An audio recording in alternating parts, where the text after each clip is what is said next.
ഒരു 100 രൂപ തന്നിട്ട് പോടാ. വെറുതെ അല്ലല്ലോ, ഇരുന്നിട്ടില്ലേ. അയ്യോ കാശ് എടുക്കല തോമേട്ട, എനിക്ക് കറണ്ട് എടുക്കലത് അപ്പം വഴക്ക് പറയും. അവന്റെ അമ്മൂമ്മയുടെ ഒരു കറണ്ട് കാശ് വേണ്ട, ഞാൻ മെഴുതിരി എത്തിച്ചോളാം. Very good. ഇതിലെന്താണ് ഇത്ര വെരി ഗുഡ്?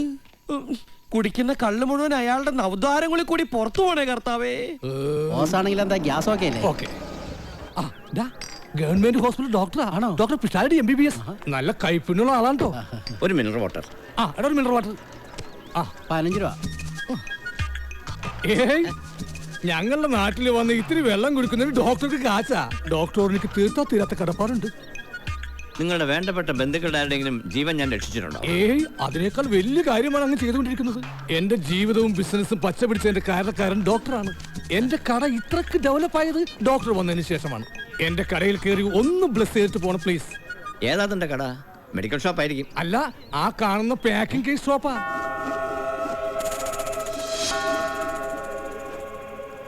ഈ ആഴ്ച ഒന്നും അനങ്ങിട്ടില്ല.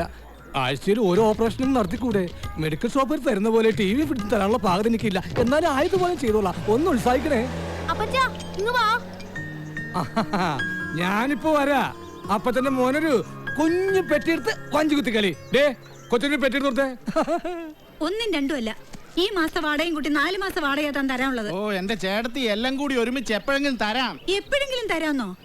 ബുദ്ധിമുട്ടും കഷ്ടപ്പാടും എല്ലാവർക്കും ഉണ്ട് സുധാകര. ചേട്ടത്തിയുടെ കഷ്ടപ്പാട് ചേട്ടത്തി സ്വയം ക്ഷണിച്ചു വരുത്തിയതല്ലേ? അല്ലെങ്കിൽ ഇട്ടിച്ചല ബംഗ്ലാവില് നല്ല മഹാറാണിയായിട്ട് കഴിയായിരുന്നില്ലേ? ഈ മാസം തന്നെ മര്യാദയ്ക്ക് കട ഒഴിഞ്ഞ് താക്കോൽ ഏൽപ്പിച്ചോണം. ഓ പിന്നെ ഒഴിയാൻ പറയുമ്പോഴേക്കും ഞാൻ ഒഴിയാൻ നിൽക്കല്ലേ? അയ്യോ പറഞ്ഞു തീർന്നില്ല. ദേ കടയൊഴിപ്പിക്കാൻ കുഞ്ഞാട് വരുന്നുണ്ട്. അവനിപ്പൊ എന്നെ അങ്ങ് തല്ലി ഇറക്കും. പരിഹസിക്കണ്ട. നിന്നെ ഒഴിപ്പിക്കാൻ ഈ മേരിക്കുട്ടി തന്നെ ധാരാളം. 31-ാം തീയതി കടയൊഴിഞ്ഞ് താക്കോലിനെ ഏൽപ്പിച്ചില്ലെങ്കിൽ എന്റെ കൈയുടെ ചൂടറിയുന്നീ. ഓ ഈ പ്രായത്തിൽ എന്നാ ചൂടറിയാനാ? കുറച്ചുകൂടി പ്രായം കുറവായിരുന്നെങ്കിൽ നോക്കാൻ. എന്താടാ പറഞ്ഞേ?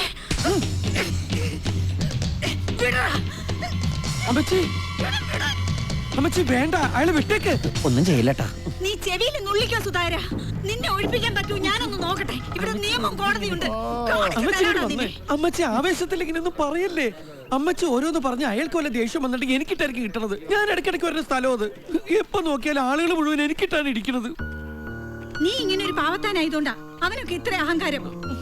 ഓ ഞാനൊരു തല്ലുപിടുത്തക്കാരനാവാത്തതാ ഇപ്പൊ കുറ്റമായി പോയത്. അമ്മച്ചി ഇങ്ങനെയൊക്കെ പറഞ്ഞു അവസാനം ഞാൻ വല്ല കൊട്ടേഷനായി മാറൂട്ടോ. നിന്നോടൊന്നും പറഞ്ഞിട്ട് കാര്യമില്ല. എന്റെ ജോസ്മോൻ ഉണ്ടായിരുന്നെങ്കിൽ കാണാമായിരുന്നു. നീ ഇങ്ങനെ ഒന്നിനും കൊള്ളാത്തവനായിപ്പോയല്ലോ. അല്ലെങ്കിലും 12-ാം വയസ്സിൽ ഒളിച്ചോടി പോയ മോനോടാ അമ്മച്ചിക്ക് സ്നേഹം. ഞാൻ ഒന്നിനും കൊള്ളാത്തവനാ, ധൈര്യമില്ലാത്തവനാ. സംസാരിക്കുമ്പോ ഒടുക്കത്തെ ധൈര്യം അമ്മച്ചി. പക്ഷെ പ്രവർത്തിയോട് അടുക്കുമ്പോഴേക്കും ധൈര്യം ഒക്കെ ചോർന്നു പോവും. എല്ലാം ശരിയാവും. അമ്മച്ചി നോക്കിക്കോ. അമ്മച്ചി മോനെ വിഷമിപ്പിക്കാൻ വേണ്ടി പറഞ്ഞതല്ല. ആ സുധാകരനോടുള്ള ദേഷ്യത്തിനല്ലേ അങ്ങനെ പറഞ്ഞത്.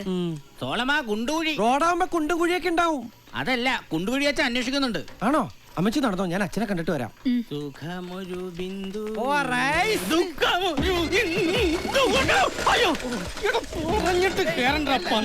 പ്രസവിച്ച് കിടക്കുന്ന ഭാര്യയെ കാണാൻ പോകുമ്പോ നീ എന്നെ മോർച്ചല്ലാക്കാൻ നോക്കുന്നോ?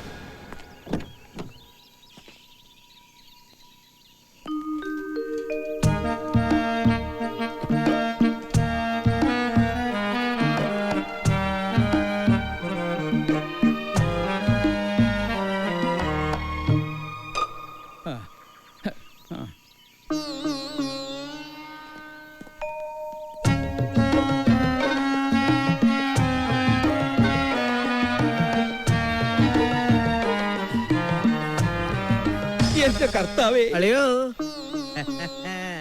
ഇപ്പോഴും അളിയന്റെ മനസ്സിൽ നിന്ന് മേരിക്കുട്ടി പോയിട്ടില്ലല്ലോ. എങ്ങനെ പോവാനാ ചവരോ? കല്യാണത്തലേ നീ കൈവെള്ള എന്നല്ലേ ദൈവം തമ്പുരാൻ അവളെ തട്ടിത്തെറിപ്പിച്ചത്.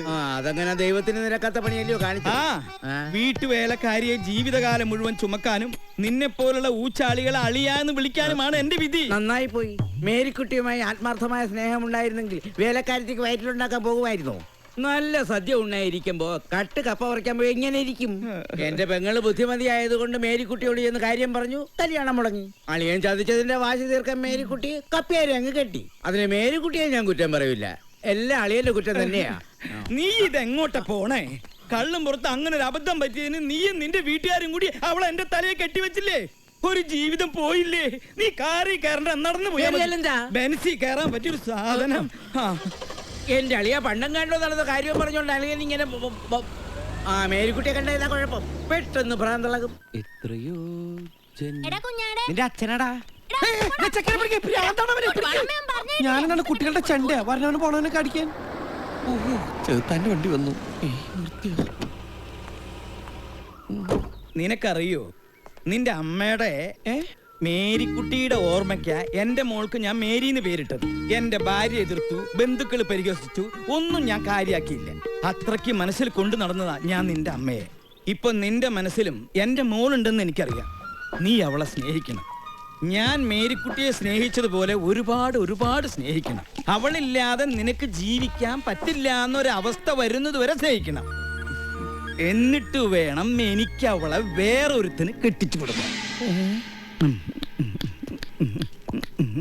അത് ഈ ഇട്ടിയച്ഛൻ്റെ ഒരു വാശിയാ, നിന്റെ അമ്മയ്ക്കുള്ളൊരു മറുപടിയാ. അല്ലാതെ എന്റെ പെണ്ണിനെ നിന്റെ അപ്പം കൊണ്ടുപോയ പോലെ എന്റെ മോളെയും കൊണ്ടുപോകാമെന്ന് വിചാരിക്കണട കപ്പ്യാർക്ക് ഉണ്ടായ മോനെ.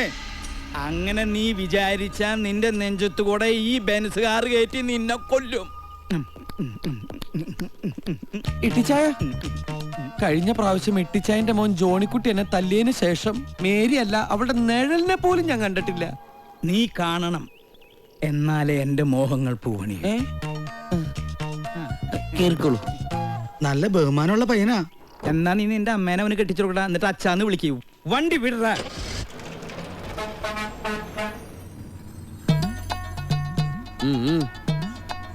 സ്ത്രീകളുടെ സീറ്റാ അതിന്